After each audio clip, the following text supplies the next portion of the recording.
Rad bi izvedel kaj več o izvoru španskih vrtov, zato bom čez puščavo odpotoval v preteklost, v 1000 let stari vrt v Marakešu.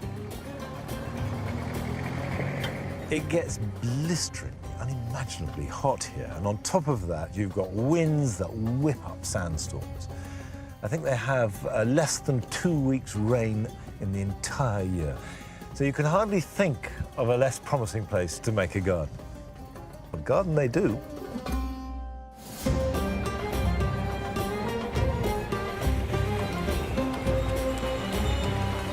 Marakeš je leta 1062 ustanovila dinastija Almoravidov, ki je od umajadskih Arabcev, prav tako iz Maroka, prevzela večino Španije.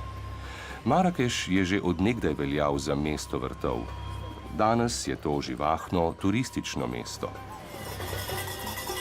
Toda med obiskom sem si ogledal ogromen starodaven vrt, ki ga večina turistov spregleda. I brought you here to the Akdal, near the city centre. It's a royal palace, and it was restored and repaired a little bit in the 19th century.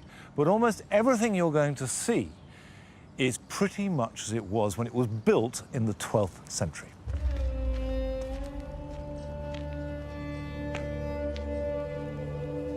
Vrt palače Akdal so približno 100 let po ustanovitvi Marakeša uredili Almohadi, ki so osvojili vso severno Afriko, od Egipta do Atlantskega oceana.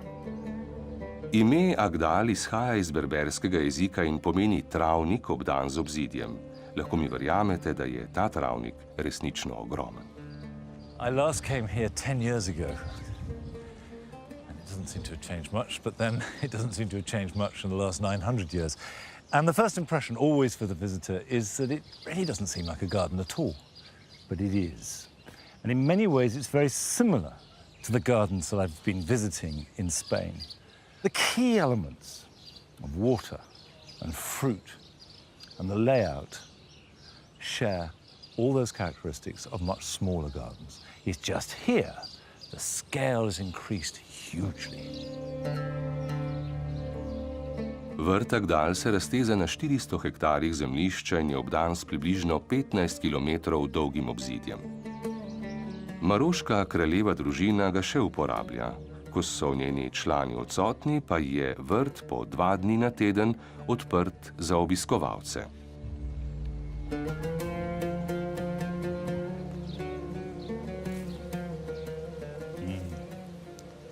Of course, the orchards here contain the same familiar fruit trees that are central to all paradise gardens. You've got citrus, pomegranate, date, fig, and olive. And the whole point about these trees is that the shade is cool and delicious under the hot sun. The fruit is nourishing and refreshing. And that applies however big the garden is. It is still paradise, which after all is limitless.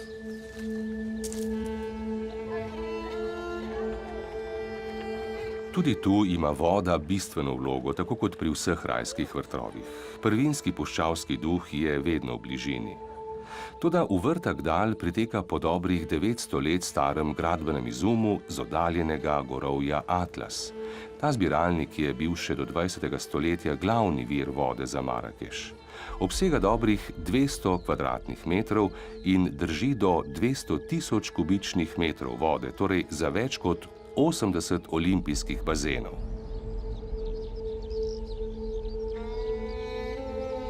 O pomenu zbiralnika mi je več povedal krajevni zgodovinar Jafar Kansusi.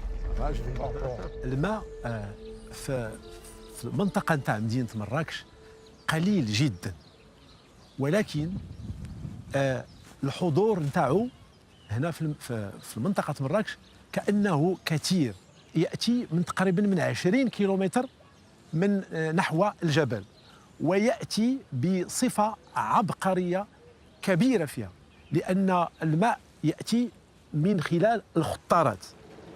Na območju Marakeša je okrog 3000 km podzemnih vodovodnih kanalov. وأنا أعده يعني يشابه ويضاهي ما قام به الفراعنة والمصريون القدامى في مصر. The irrigation system, was it an innovation at the time?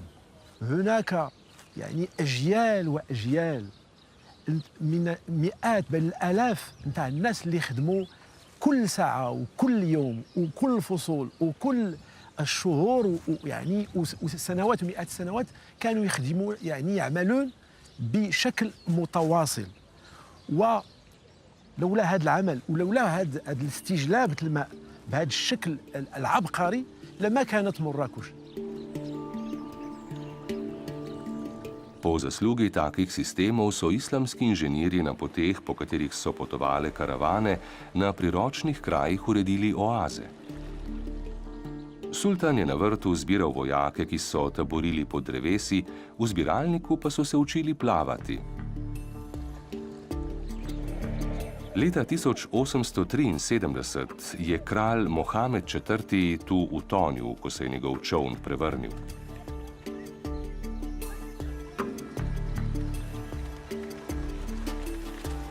Danes v zbiralniku plavajo le še sestradani krapi.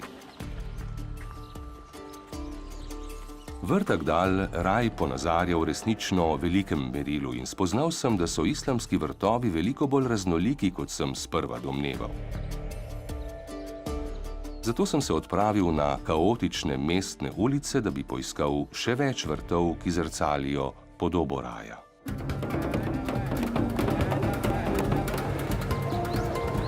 Čeprav se je Marakeš v zadnjem desetletju precej moderniziral, se v središču starega dela mesta, imenovanega Medina, še vedno prepletajo ulice, polne nore, nebrzdane energije. All the gardens I've seen so far have been palatial and huge. But behind this door off a busy street is a garden which is very different.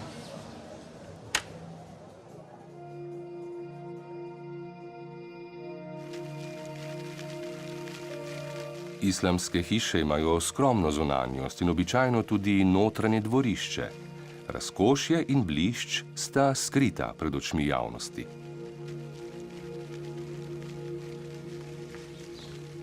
This is a garden that has none of the sort of spacious, balanced elegance that we've seen so far.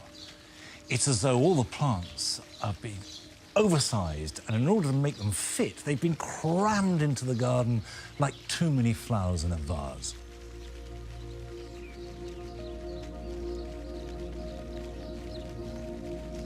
Palača Palais Lamran je zdaj hotel. To veliko hišo je pred približno 100 leti zgradila družina maroških uradnikov. Predtem je tu stala veliko starejša zgradba. Osrednji del palače je dvorišče, tako kot pri vseh značilnih maroških hišah, imenovanih riad.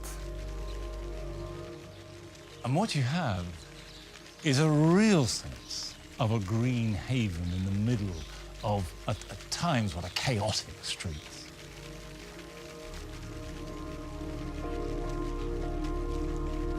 Vrt ima vse prvine tradicionalnega čahar baga, to je vrta razdeljenega na 4 dele. Iz vodnjaka v središču žubori voda. Zelenja, ki ponuja prijetno senco, pa je v obilju. V tem ograjenem mestnem vrtu med drugim najdemo agrume, na visokih palmah, ki se dvigajo v maroško nebo, pa rastejo banane. Bujno rastlinje združuje precej zemeljska prvina.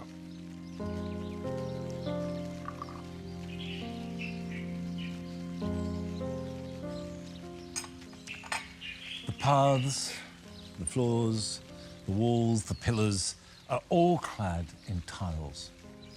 And they subvert this sense of disorder and of overspilling foliage anarchy. They restore order. They are rhythmic and balanced and geometrical, and those things are absolutely essential to Paradise Gardens. Pisane ploščice in mozaiki z geometrijskimi vzorci in simetrijo utelešajo islamsko prepričanje, da je matematični red temelj vsega stvarstva.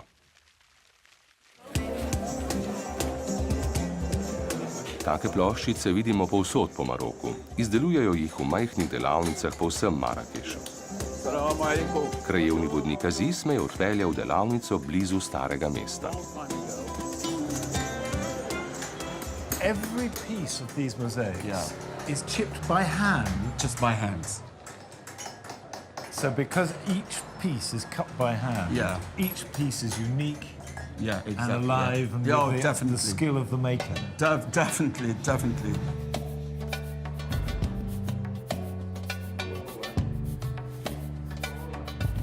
Postopek izdelovanja ploščic se od 8. stoletja ni spremenil. Delo se vedno začne z načrtom, narisanim na papirju. Posamezne izrezljane koščke v vzorec sestavijo z barvno stranjo navzdol, nato pa spodnji del premažejo z mavcem.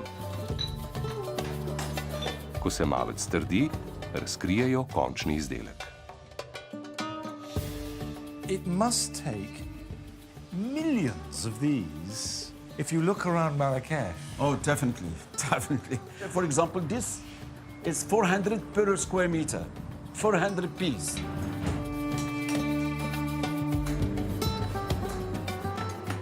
Because these are all handmade, no two will be exactly alike. How does that fit in with the Islamic idea that there must be some imperfection in man's work because only God can create perfection? Yeah, exactly. So there's always something like, deliberately left. This is a kind of example of imperfection you can see. So the joint is not like this one here. We say that's salt in the pot. It doesn't belong to us to make something perfect. Allah is the perfect.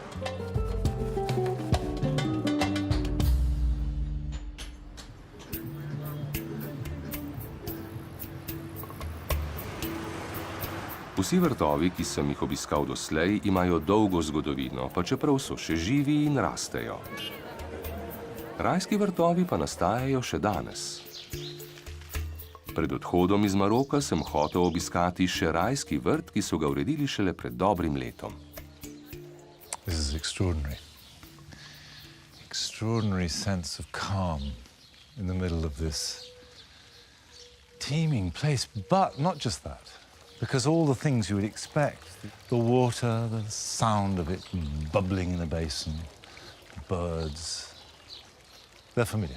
The shabar, we've seen that in Spain and would expect it. But what I hadn't expected is the planting.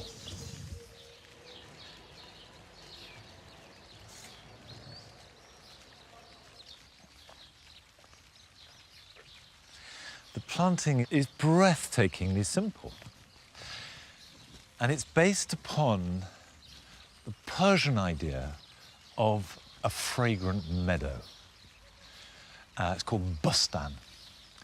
And so the grasses are everywhere. This is a Stipa tenuissima, which in my garden, and I suspect yours, just flops in a delightfully soft way. But here it's clipped and it's growing upright because baking hot sun, you've got sand, it's much sturdier.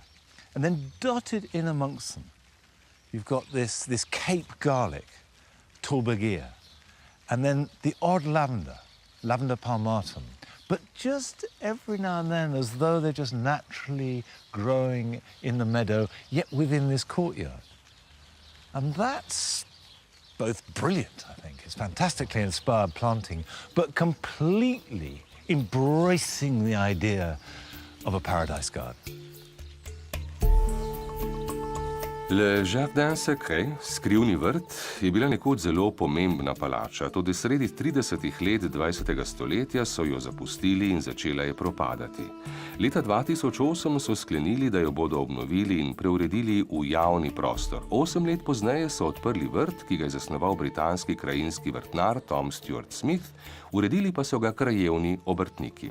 The traditional sunken beds are edged by clipped hedges. Now, the Western eye immediately thinks of box or whatever, but this is a shabar, and the hedges are fragrant. This is clipped rosemary. And it feels slightly oily to touch and is beautifully, richly scented. And you can see when the sun hits that, the whole garden will be filled with its fragrance. Poklepetal sem z glavnim vrtnarjem Rashidom Futijem. Now, Rashid, there was a huge amount of work creating the garden. But what is involved in maintaining it? والمشاكل اللي تلقاو هو بالنسبة للطقس الحرارة كتكون الحرارة بزاف هنا في مراكش لهذا تنضطروا بأننا نخدموا بالليل باش نستغلوا داك الليل نسقيو فيه. I love the way that the steeper grasses have been cut. How often do you do this? Do you keep them cut or is it a seasonal thing? هو تنديرو حنا على حسب نبدلو الشوفة للكليان. الستيبا بعض المرات تنخليوها تتكبر تتولي تدير بحال المواج تاع البحر لواحد المدة معينة ولكن فاش تقريبا الطياج ديالها تيتراوح ما بين 5 حتى 6 المرات في العام. What is your favourite aspect of the garden? What do you enjoy most about it? هو الجردة أنا من الصغر ديالي خدمت بزاف تاع الخدمات ولكن الخدمة اللي تتعجبني أنا هي الجردة اللي تيبقى فيها الحال إلا شي بلونت مات وفي الليل كاع ملي تنبغي ننعس ديما قبل ما ننعس أول حاجة تنفكر فيها هي الجردة وملي تنفيق ثاني حاجة هي الجردة. Ta sodobno urejeni islamski vrt zajema le polovico vrtov palače. Vrata na vogalu vodijo na drugi vrt. Rajski vrt s pridihom krščanskih prvin.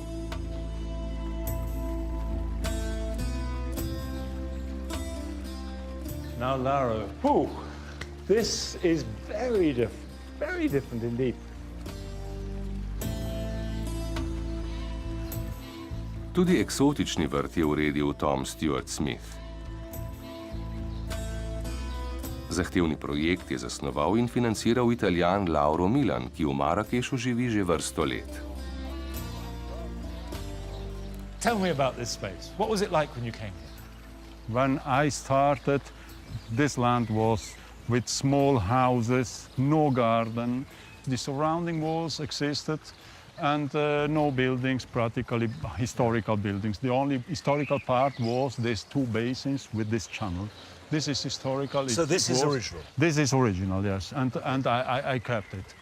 And then you see it different, as you say, because you see that we just were in the Islamic garden, geometric, pure, and here the choice was to have an Eden garden with plants of all over the world. So a Garden of Eden? Garden of Eden. Here a Garden of Eden, there an Islamic garden. It's a special garden because it's something that you don't expect. You walk outside in these small, narrow streets, dirt, full of people, noise, and you arrive here and it's really peaceful. Colors, every season different, nice plants. There is a spiritual part, a level that is difficult to explain in English for me.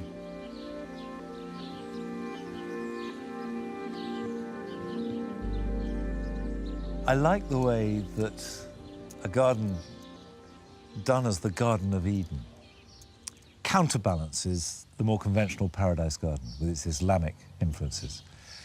So this part is filled with plants from all over the world. The underlying idea being that it's all God's creations, pulled together. Whereas the Islamic garden is purer and truer to its source and its roots. And yet, the 2 are connected. And so this is a development, an enlargement on the conventions of a paradise garden.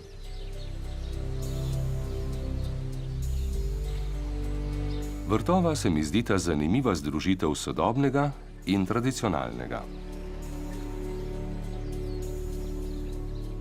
This is a really inspiring garden because as well as enlarging one's experience of the paradise garden in its familiar form, it does add layers of modernity and a sense of building something for a future rather than looking at its origins in the past.